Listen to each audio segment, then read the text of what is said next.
Let me begin by sharing an experience that happened on my mission. I served in Denver, Colorado, and one day my companion...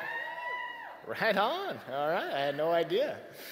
So one day my companion and I were out tracking. We came to a house that had a little fence around it, and there was a sign on the fence that said, "Beware of dog."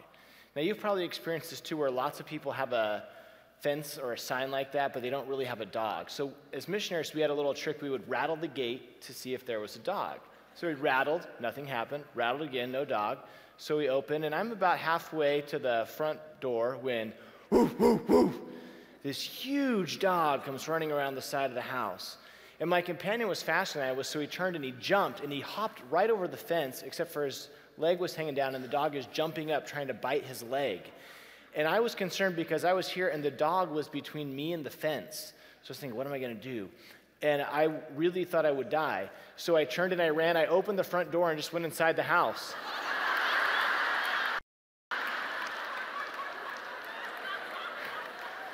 And I started screaming, "Help, help!" And this man comes running down the stairs and he says, "What are you doing in my house?" And I said, "I'm just here to teach the gospel." And he said, "Well, I'm not interested." And I said, "That's fine, because I was just happy to be alive." And then he said, "What's the matter with you anyway? Can't you read?"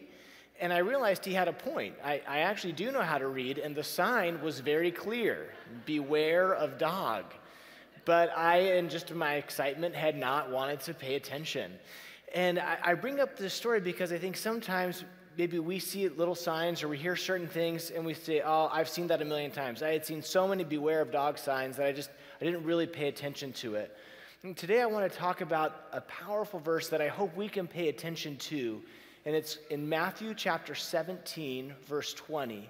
And there's this little phrase, "Nothing shall be impossible unto you." And I hope that as we think about this phrase, "Nothing shall be impossible unto you," that it's not only overcoming our challenges and our difficulties, but also achieving our dreams and becoming the things that we want to be.